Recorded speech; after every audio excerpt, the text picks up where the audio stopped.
Hey guys, welcome to Jaywalk Media. This is Matt Miller, and watch what happens when a woke protester confronts Vivek Ramaswamy in the middle of his speech. How he handles the situation is incredibly smart. But before we jump in, I want to ask you guys to please leave a like on the video, subscribe to the channel, and ring the notification bell so you get notified when we post new videos. All right, let's jump in. I'm going to sit across the table from Xi Jinping.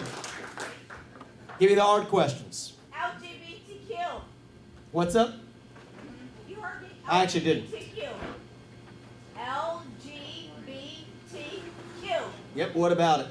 Yeah, you just said there was nothing about transgender. Yeah, so how about this?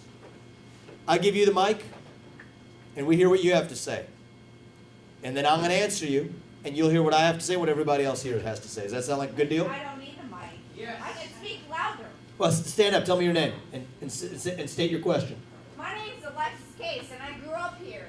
Okay. In this town. LGBTQ is a serious situation in this world today.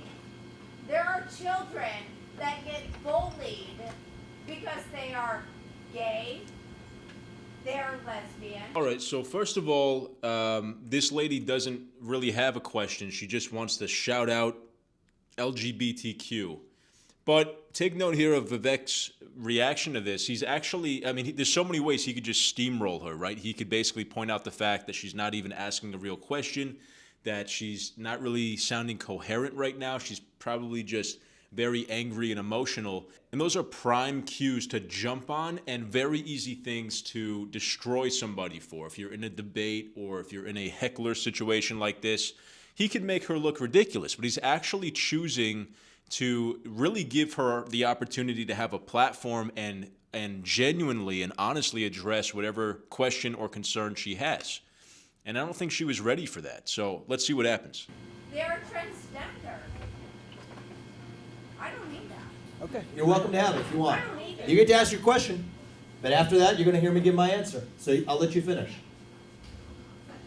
What is your stance on LGBTQ? Good. Thank you for your question. I'm going to answer it. I'm going to go into a level of depth that I don't usually go into on a campaign trail, but I'm going to do it because you asked the question. You deserve an answer. LGBTQIA, there's so many letters, they've just added a plus at the end. That's where we are now. What's going on? So the same movement, because if we're going to call that one thing, let's play it fair. The same movement that said that the sex of the person you're attracted to is hardwired on the day you're born. That was the premise of the gay rights movement, for it to count as a civil right. That movement is now saying that your own biological sex is totally fluid over the course of your life. Hypocrite. You can't believe both those things. Well, I think I'm going to get to a deeper say. That's where I was about a year or two ago, but I think there's something deeper going on, and I'll tell you what it is. So the same movement, and by the way, let's think about the women's rights movement in this country, which said there's many ways to be a woman. You can have long hair, short hair, you can wear a skirt, you can wear jeans. Now says that, oh, if actually you want to behave a certain way, that means you're a man.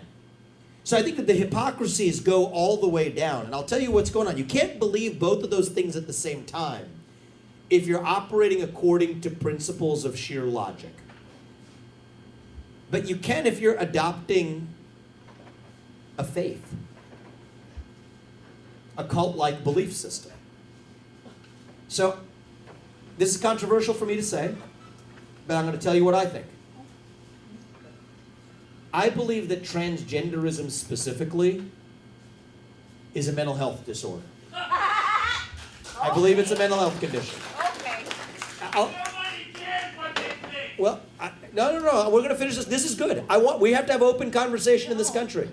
But I don't think the compassionate thing to do. Mental health disorder. Well, it's how they fucking feel. Well, let me. If I'm going to give you a chance to respond if you'd like, but we can't have an open debate in this country if we're not able to state our views. That's how they feel. That's how they feel. And you know what? I'll tell you a story, and you deserve to hear this. I met two young women in this race about 6 months ago. Their names were Chloe and Katie, two young women. They're in their 20s now. Both of them had their breasts cut off. One of them had her uterus removed. Okay. They're in their 20s. They regret that decision. One of them wants to have kids. She'll never have kids. The other one will never breastfeed her children. They'll never be the same because they had that done to them when they were teenagers.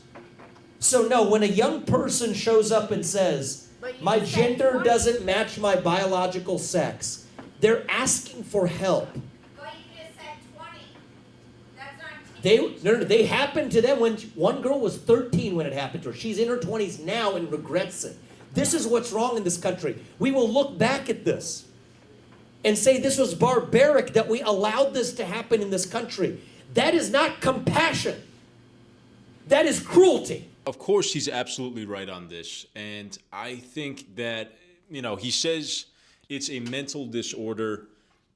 When you hear people on the right say that, they say that oftentimes, not all the time, but oftentimes with compassion, meaning there's a problem here that needs to be solved with care and attention, not affirmation, not blind affirmation. And especially in the case of young people that are under the age of 18, they can't give consent to make these permanent decisions about their body. This is common sense stuff. And when young people, when minors are taking permanently physiologically altering hormones and puberty blockers that are sterilizing them,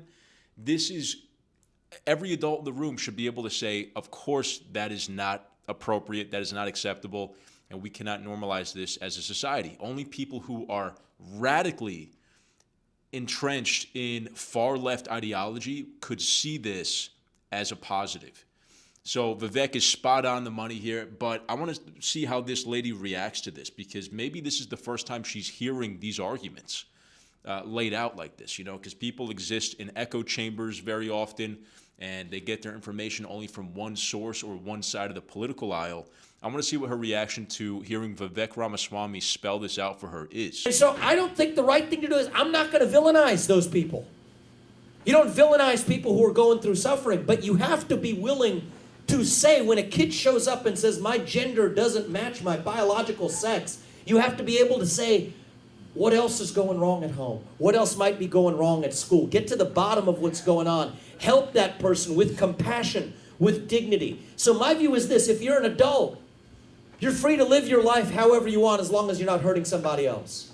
If you're a man, you can dress how you want. If you're a woman, you can dress how you want. Identify how you want. We're a free country, and I'm not going to stop you. But kids are not the same as adults. And we have to protect our children. And I'm going to go further than that. We can't change the way that women and men compete in sports. We can't do that. We can allow you to live your life the way you want to. But we can't change the way that we operate in our own life. And I'm going to finish this thought, and then you get to respond, because I think this is good. We don't do this enough. Open debate. I love this. I think what we've had in our country before is a tyranny of the majority, and that's what we worry about. But right now, we don't have a tyranny of the majority. What we have in this country right now is a tyranny of the minority. That's what we have right now, a tyranny of the fringe minority that tells you to shut up, sit down, and do as you're told. No, we have to stand for what is true. And so I promise to you, you will have a chance to respond. I'm going to keep my promise. You tell me. This is good. We don't do this enough in our country anymore. Open conversation. Tell me. I was a child when I knew that I was gay. Not the fact that I wanted to change my gender, but living here in this town, I knew that I wanted, that I was a lesbian, that I was attracted to females. And you know what's But I had to hide it. And when did you grow? When was that? In the 90s? Oh, no. Let's see, I came out when I was 19, so I was born in 1983. So I think where we are now, we're in the similar generation. I think things today aren't what they were. I grew up in Ohio in the 1990s, and we're in a different place today. And I think this could be a very productive conversation. I don't get to do this in the campaign trail often, where we all are in our own echo chambers and silos. So it's good for us to talk to each other. I like that. Something funny's happened, I think, in the last few years in this country with the civil rights movement. It's right when we get to closest to the promised land of true racial equality that we then start obsessing over systemic racism. It's right when we get to the point in our national history where whoever you are, you can marry who you want, where you want, if you want, whatever gender they are, that we start then obsessing over the sexual identity revolution. You know what's actually funny right now is many people who are lesbian or gay are being taught to say that, hey, if you're a woman attracted to a woman, you're not a woman, you're a man.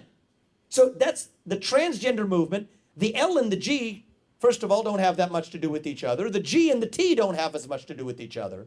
But we're clubbing all of these things up to create more division. I hate the term persons of color. You want to know why? You take 100 different cultures, combine them into one thing that's designed to be opposed to this other thing we call white. And so the way I view this is, you are free to live your life the way you wish to, as long as you don't hurt anybody else in return. And I'm free to do the same thing too.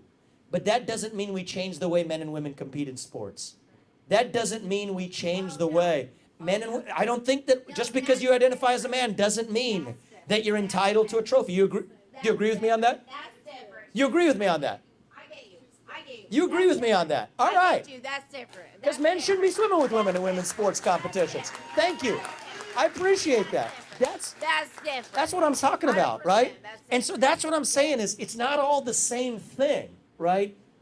And so we got to respect people and treat them with dignity. Every one of us is different.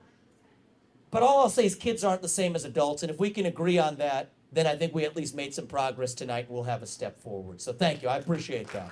So at the end of all that, the lady agreed with what Vivek was saying about transgenders being different than lesbians and gay men, and that these are all basically bunched up together to create a dichotomy with LGBT against straight people, or cisgendered people as they now call them. And it just is it's a mechanism that the left uses to create division. And they say, you guys are on our team and we're against that group. And it's ridiculous. And I hope more and more people can start to see through it. And hopefully she had that realization. And that the distinction between the transgender side of things as well, where it's not just, okay, adult men and women want to be transgender, that's fine. I think most people are fine with that. You can dress whatever you want. You could even call yourself a different name, whatever you want to do. But when you start to infringe on the fairness of competition, of athletic competition in women's sports, that's a line that we have to draw.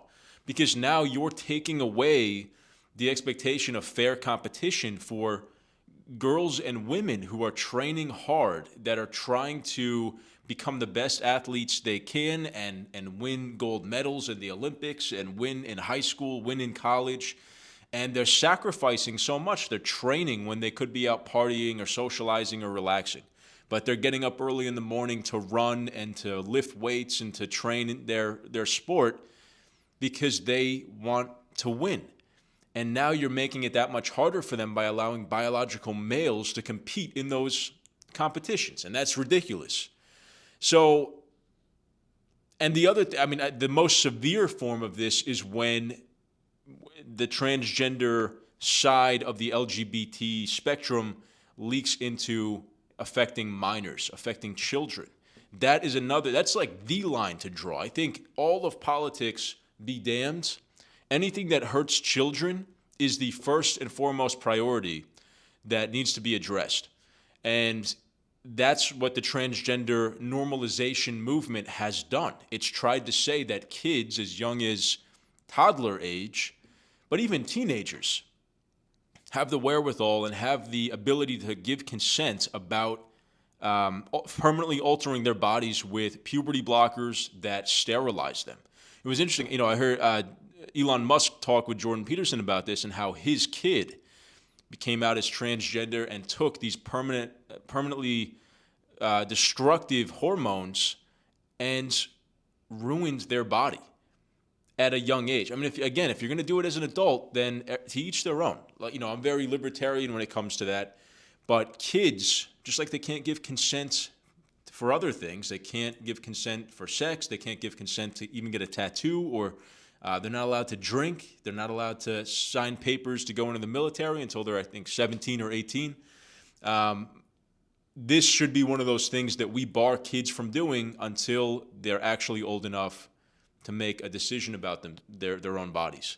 So anyway, let me know what you guys thought of this clip in the comments. If you liked the video, please leave a like and subscribe to the channel. Ring the notification bell so you get notified when we post brand new videos. Thank you so much for your support, and thank you for watching. I'll see you in the next video.